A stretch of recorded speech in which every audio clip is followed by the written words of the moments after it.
Tonight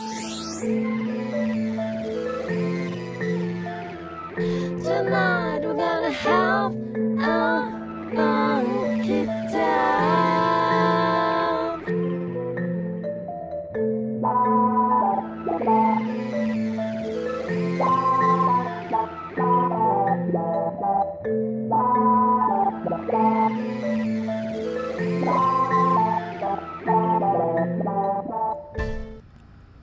Welcome back to the Tip Man Podcast, where we know a little bit about a lot and a lot about a little bit.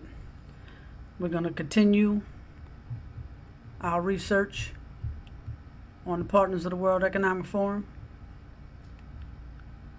So I'm going to go ahead and start without further ado. Today we got Data Robot. Data Robot is artificial intelligence, enterprise software, machine learning. That's pretty much it for that. I was looking for the Wikipedia page, but I couldn't find that, so I had to go to Crunchbase to give me a little bit of something. Let's check out some of the acquisitions.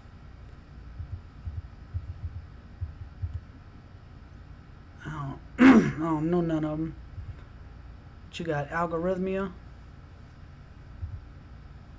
Zeppel, Paxata, Parallel M, Cursor, Nexosis, that's a freaky word, and Newtonian.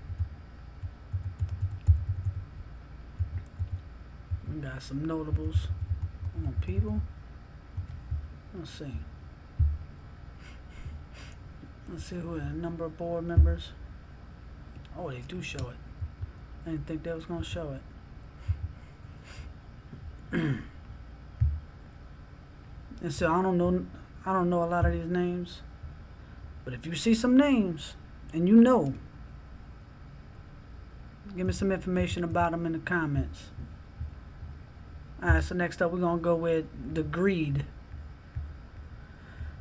Degreed is an educational technology program based in San Francisco, go figure, with offices in Salt Lake, New York, London, Brisbane, Australia, Leiden, the Netherlands. Let's see what else we got. Founders was David Blake, Eric Sharp, David Wiley. And look at the key members now. You got Dan Levin, Chris McCarthy, Scott Smith, Kat Kennedy, Jeff Sherlock, Mark Eberhardt, TJ Williams, Nate Kimmons, Kelly Palmer. And the products or programs that they have on their under their belt is Degreed for Me, Degreed for Enterprise, and Degreed Skill Certification.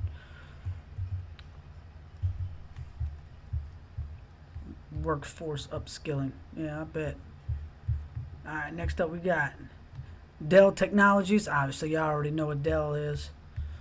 But just in case. Industry it covers.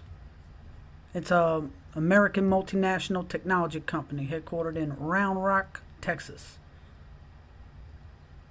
Born in 2016. And some of the industries that they cover is computer hardware, software, cloud computing, data storage, information security, and consulting. Let's see what else they give us. Founder was Michael Dell. And he's still CEO and chairman of Dell. Some of the products are personal computer servers, SAN storage, NAS storage, networking, and software. You got any subsidiaries are Alienware, SecureWorks, VirtuStream, Gigabyte Technology. So what else we got here? We'll go on to the next one now. DXC Technology Company. is an American multinational information technology (IT) services and consulting company, Ashburn, Virginia.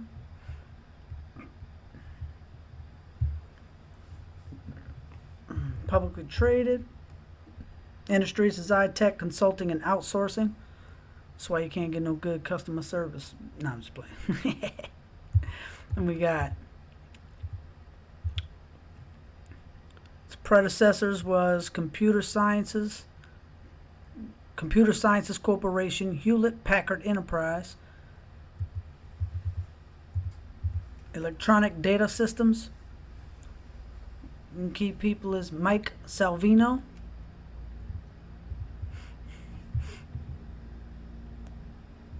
I didn't want to show it to me. Subsidiaries is Molina, Medicaid Solutions, and Luxoft.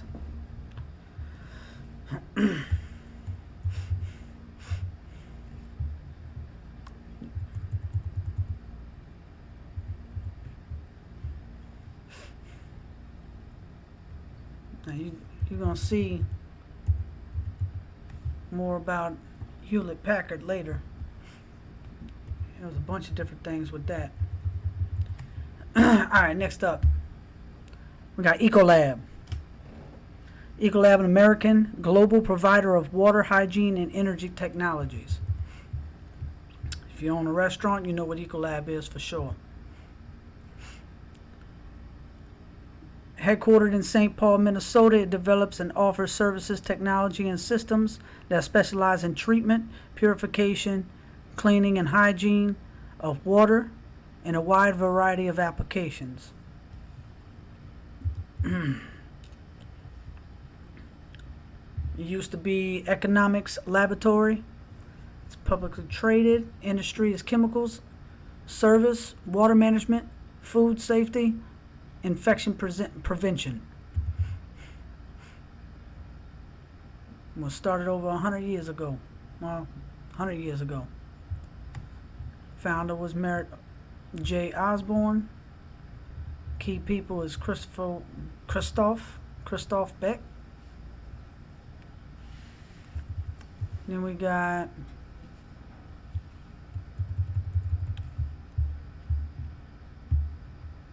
Edelman.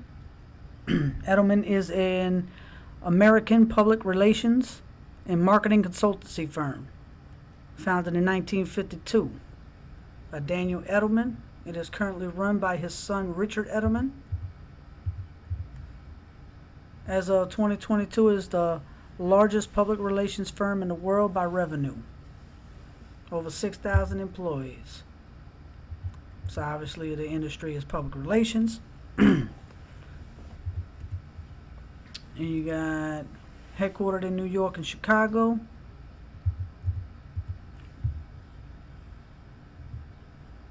Worldwide is Richard Edelman along with Matthew Harrington.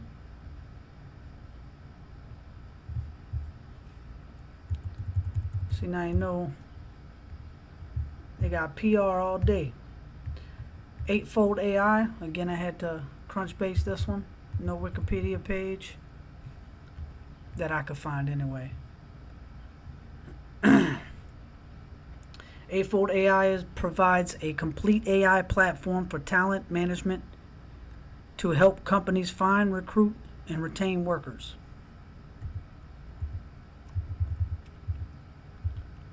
Industries are artificial intelligence, business intelligence, human resources, information technology, recruiting, and SaaS system. We got seven investors on this one. I swear I'm gonna have to buy Crunchbase. I'm gonna have to subscribe. 5 lead investors. Number of investors total is 7. You got Foundation Capital, Lightspeed Venture Partners. Which that's funny because I was just reading Young Global Leaders on the World Economic Forum's website, and I seen Lightspeed Venture. One of their, I think it was like the president or something like that. I have to go back and look again. But one of the heads from Lightspeed Ventures, a young global leader. So that actually makes sense. SoftBank Vision, IVP, General Catalyst, Capital One Ventures, twice. General Catalyst twice. Shit. And Lightspeed Ventures twice. Even shows their partners. So yeah, that's for Eightfold AI. Next we have Elite Education Group. Endows and manages a portfolio of educational services and entities ranging from the charitable to the preparatory.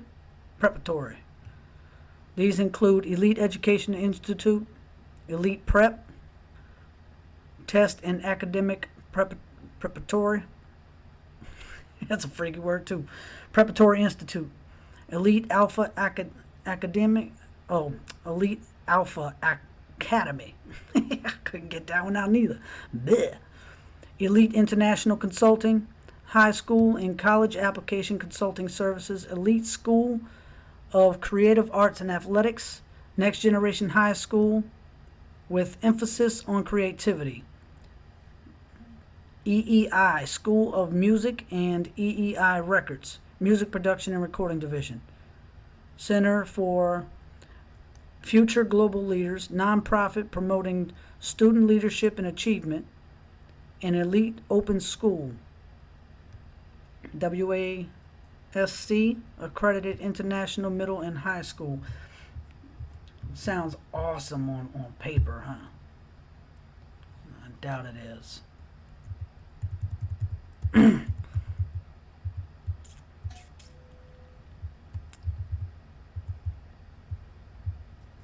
So what we got here. Estee Lauder. Estee Lauder is an American multinational cosmetics company, a manufacturer and marketer of makeup, skincare, fragrance, hair products. It is the second largest cosmetics company in the world after L'Oreal. Spoiler alert, L'Oreal is also a proud partner of the World Economic Forum. Figured I'd throw that in there. The company owns a diverse portfolio of brands including La Mer, Jo Malone, Clinique, Tom Ford Beauty, among many more, distributed internationally through both digital commerce and retail channels. So cosmetics, key people is William Lauder, Fabrizio Frida,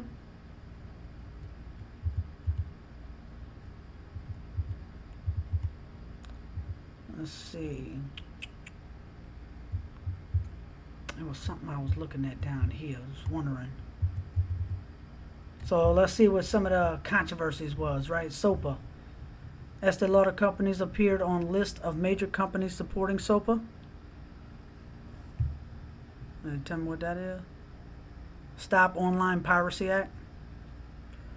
The controversial but unsuccessful congressional anti-piracy bill that was considered overreaching by critics. There you go. Child labor was a controversy for them. In 2001, it was reported that children were discovered working in a factory in Cambridge, New York, making products for Origins, one of Estee Lauder's natural product brands. The contracted company was Common Sense Natural Soap and Body Care, owned by a group led by a cult leader, Yonek Jean Spriggs.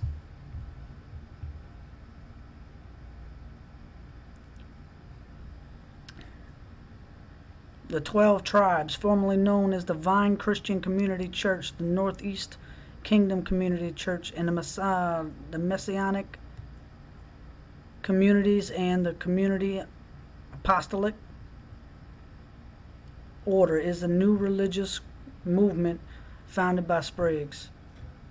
I'm kind of curious. Let's take a look.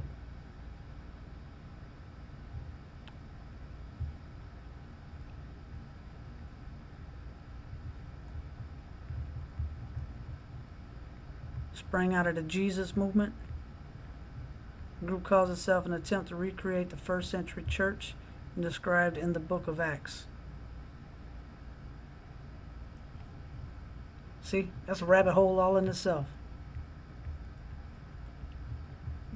The name 12 tribes is also derived from a quote of Apostle Paul. Yeah, see, that's a rabbit hole I'd go down too. Alright, so let's see. I didn't want to do that.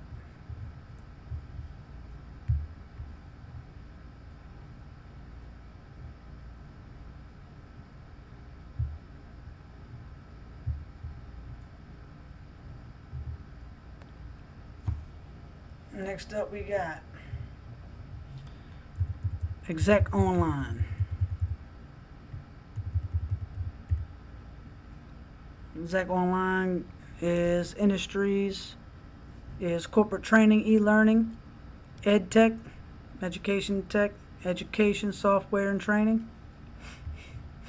You know, they had to hit their diversity highlights right there. Shit's all weird. But we live in Silent Hill, right? Fucking clown world. Alright, let's see. 13 investors. Let's check their investors out. You got New Spring, Osage Venture, ABS Capital Partners, Omer's Growth Equity, Kaplan,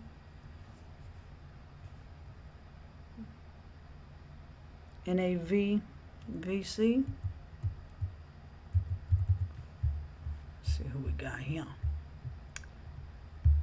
Next, I believe is Flex. Yep, Flex.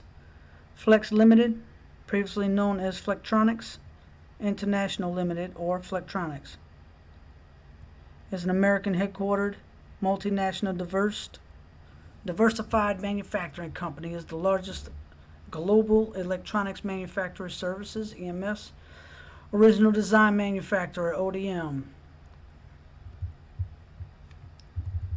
publicly traded. So electronics manufacturing services, EMS, and then ODM. Let's see, founders are Joe and Barbara Ann McKenzie.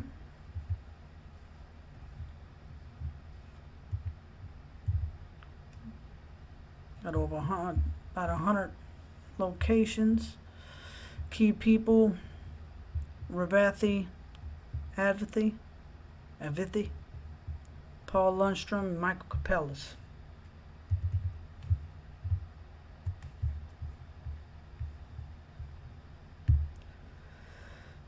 Flora, that's what it sounds like, flower. The Flora Company.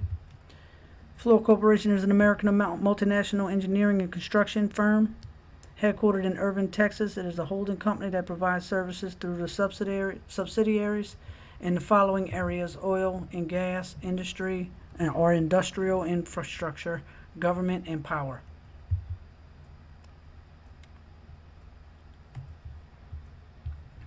Engineering and construction. Don't really give you too much. David E. Constable. Say it like I need to say it. We got, I wanted to read the rest of what it was saying. It is the largest publicly traded engineering and construction company in the Fortune 500 rankings, and is listed as 259th overall. Ain't gonna tell us much more about that, huh? Some notable projects. Nope, I ain't gonna read all that. See, I just be looking. I be looking at shit that just catches my mind, or catches my eye. My brain clicks. Like seeing this right here. Saudi Aramco, another partner of the World Economic Forum. And you look at this. Against his father's wishes, Peter Fluor expanded Fluor's business outside of California in the 1930s. Built refineries in Texas, as well as oil pipelines, compressor stations from Panhandle, Texas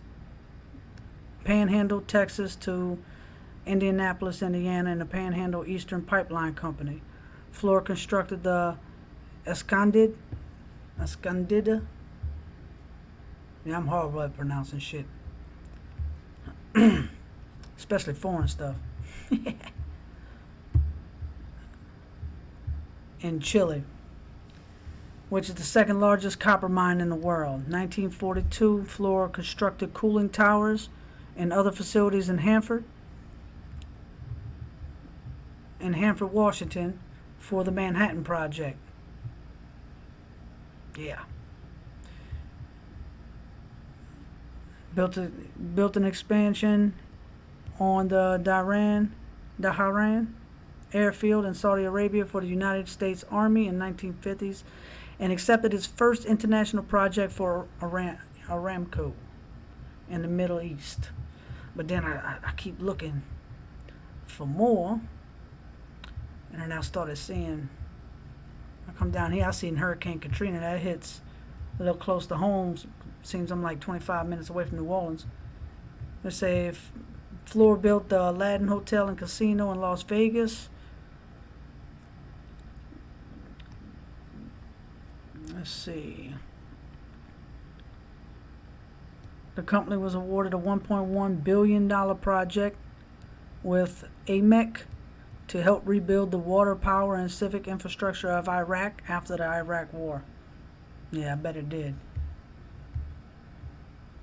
Fluor was also built a rail line in Europe and missile sites in California and possibly Arizona. The company provided disaster recovery services in Louisiana after Hurricane Katrina in 2010, provided works to clean up oil tar on beaches of Florida and Alabama after Deepwater Horizon oil spill. So all that sounds amazing work. Yeah, but can't trust your partner. Next we got Fortinet. Fortinet is a cybersecurity company with headquarters in Sunnyvale, California. The company develops and sells security solutions like firewalls, endpoint security and intrusion detection systems. Fortinet has offices located all over the world.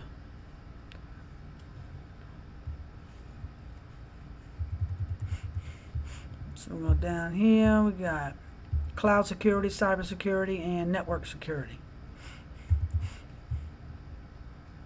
Your founders is Ken Z and Michael Z. Well, who are they? And this is the type of shit I'm talking about, man. Can't trust it. Can't trust it. Born 1963 in Beijing, China.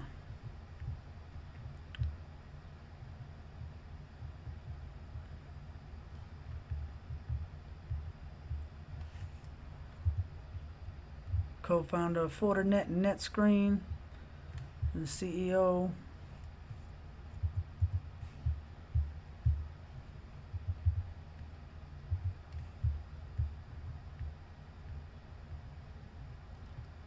Let's see.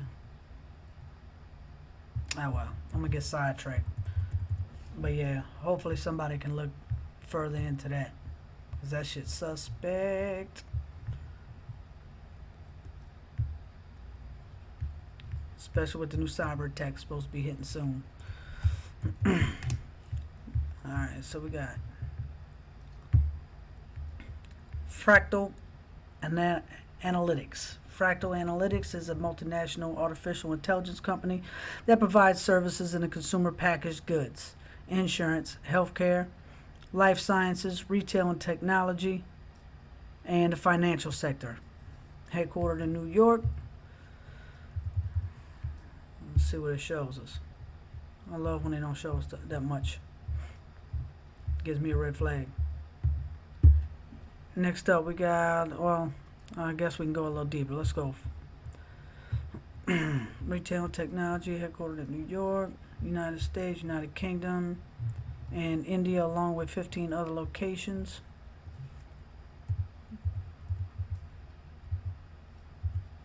It was founded in 2000 by that guy.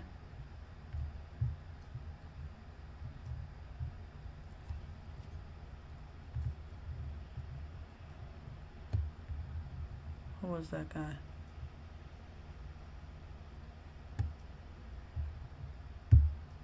Let's see who that guy is.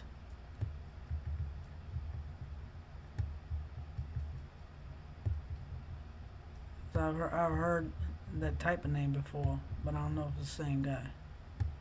It'd be funny if it is, though.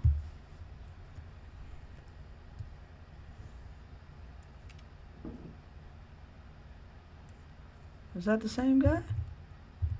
Is that the old CEO of Twitter?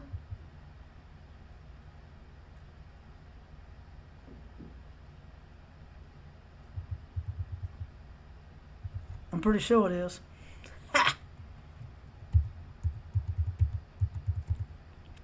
Boy, WEF was really trying to take over Twitter, which they still are. You know what I'm talking about.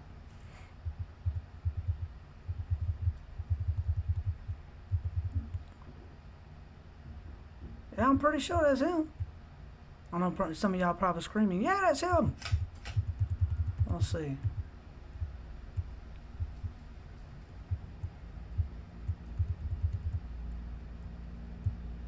Yeah, it's gotta be him.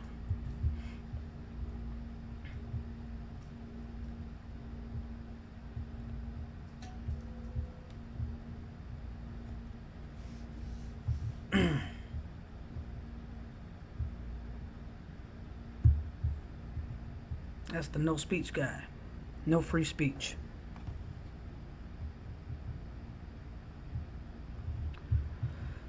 Alright, I think this was it. Last but not least, FTI Consulting, Business Advisory Services Company.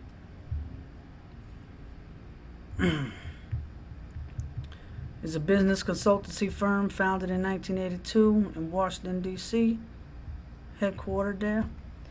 The company specializes in corporate finance and restructuring, economic consulting, forensic and litigation consulting. Let's see what else. Forensic and litigation consulting, strategic communications and technology. FTI Consulting employs more than 6,200 staff, 28 countries, and is one of the largest financial consulting firms in the world. The firm was involved in the Lehman Brothers, General Motors bankruptcies, the investigation into the Bernard Madoff fraud, Bush v. Gore, and the Major League Baseball steroid investigation.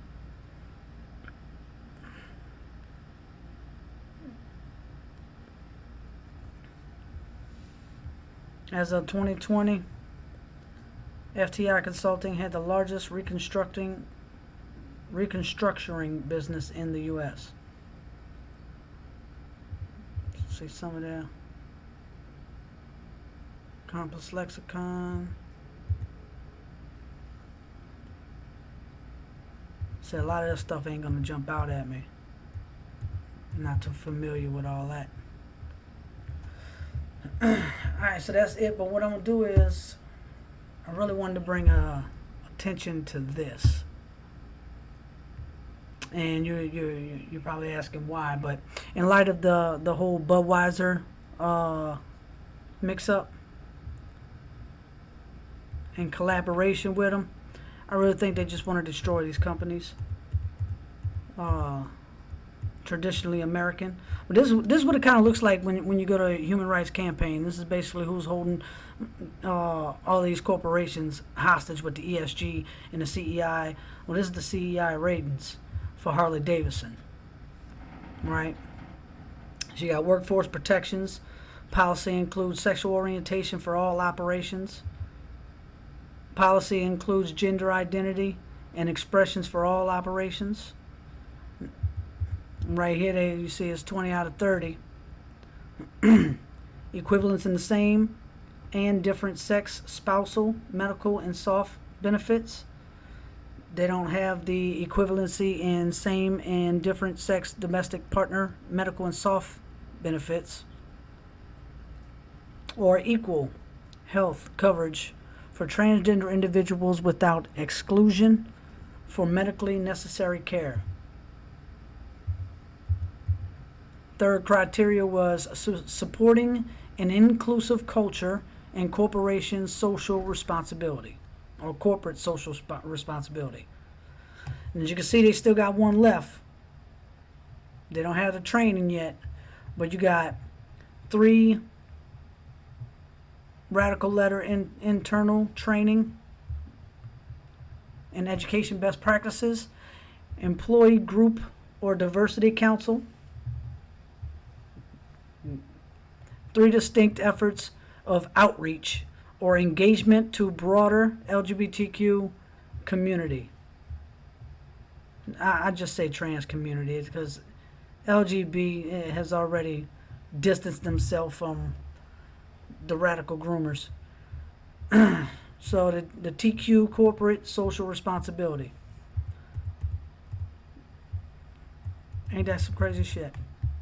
So this is basically what's holding these American companies hostage. No matter what they do, they would be destroyed. If they don't do it, they don't get funding. Company fails.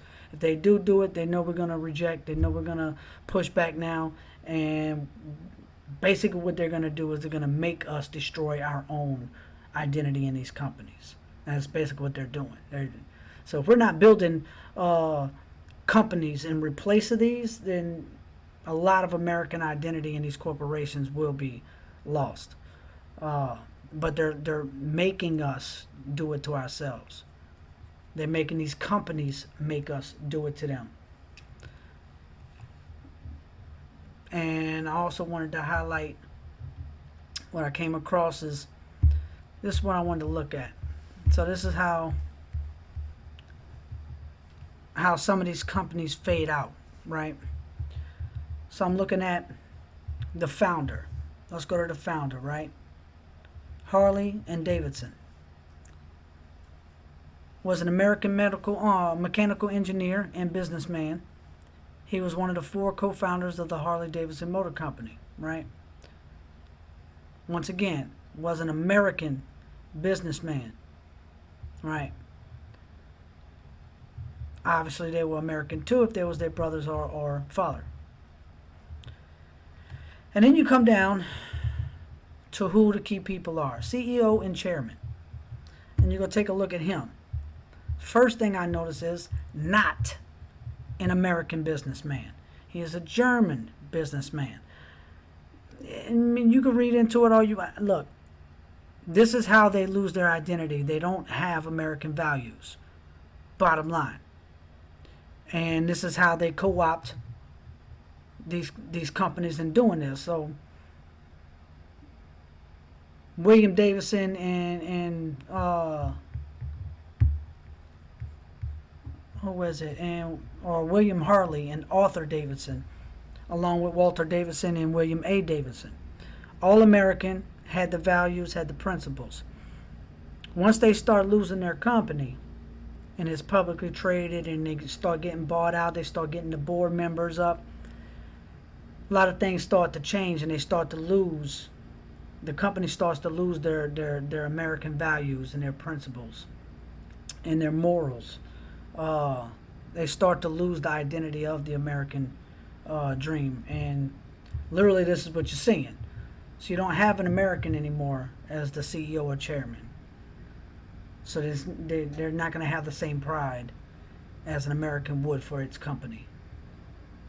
And this is why you're seeing a lot of that going around. So yeah, I just wanted to throw that out there for a little bit. Let it marinate.